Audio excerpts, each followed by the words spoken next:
গভীর সমুদ্রের রহস্য ও পবিত্র কোরআন। আধুনিক বিজ্ঞানের এক বিস্ময়কর সত্য, পৃথিবীর প্রায় ৭০% পানি, কিন্তু এই বিশাল সমুদ্রের গভীরে কি আছে তা জানার মতো উন্নত প্রযুক্তি মানুষের কাছে মাত্র কয়েক দশক আগে এসেছে। অথচ পবিত্র কোরআনে সমুদ্রের অভ্যন্তরীণ স্তর, ঢেউ এবং এর লবণাক্ততা নিয়ে এমন সব তথ্য দেওয়া হয়েছে যা আধুনিক বিজ্ঞানকে রীতিমতো তাক লাগিয়ে দেয়। ১, ২ সমুদ্রের মিলনস্থল। আপনি কি জানেন, সাগরের মাঝখানে এমন একটি জায়গা আছে যেখানে দুই সাগরের পানি পাশাপাশি প্রবাহিত হলেও একে অপরের সাথে মিশে যায় না? কোরআনের ঘোষণা, তিনি পাশাপাশি দুই সমুদ্র প্রবাহিত করেছেন, উভয়ের মাঝখানে রয়েছে এক অন্তরাল যা তারা অতিক্রম করতে পারে না। সূরা আর রহমান।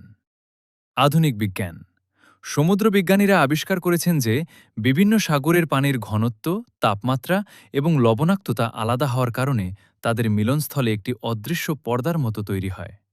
একে বলা হয় হ্যালোক্লাইন। এই পার্থক্যের কারণে এক সাগরের পানি অন্য সাগরের পানির সাথে পুরোপুরি মিশে নিজের পরিচয় হারিয়ে ফেলে না। ২. গভীর সমুদ্রের অভ্যন্তরীণ ঢেউ। সাধারণত আমরা মনে করি ঢেউ কেবল সমুদ্রের উপরিভাগেই থাকে, কিন্তু আধুনিক বিজ্ঞান বলছে গভীর সমুদ্রের ভেতরেও বিশাল বিশাল ঢেউ থাকে, যা আমরা উপর থেকে দেখতে পাই না।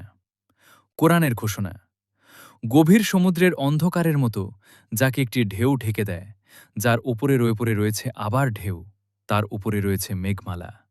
সূরা নূর। বিজ্ঞান, এই আয়াতে ঢেউয়ের ওপর ঢেউর কথা বলা হয়েছে। বিজ্ঞানীরা আজ প্রমাণ করেছেন যে সমুদ্রের গভীরে ঘনত্বের পার্থক্যের কারণে বিশাল অভ্যন্তরীণ ঢেউ তৈরি হয়, যা কোরআনের বর্ণনার সাথে হুবহু মিলে যায়। ৩. সমুদ্রের গভীর অন্ধকার।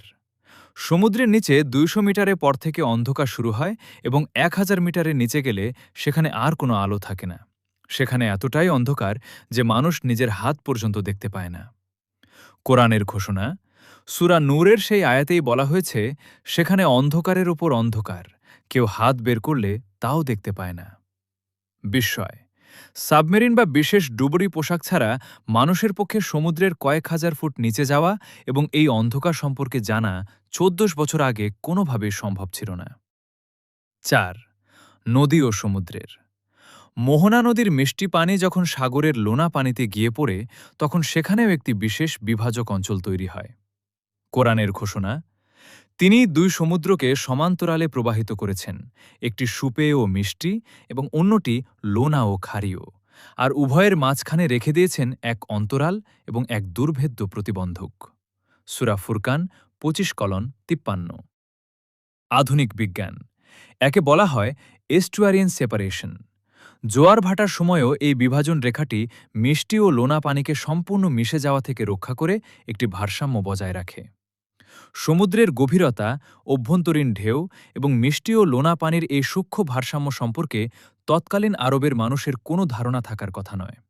আধুনিক টেকনোলজি যা আজ প্রমাণ করছে, কোরআন তা আগেই ঘোষণা করেছে।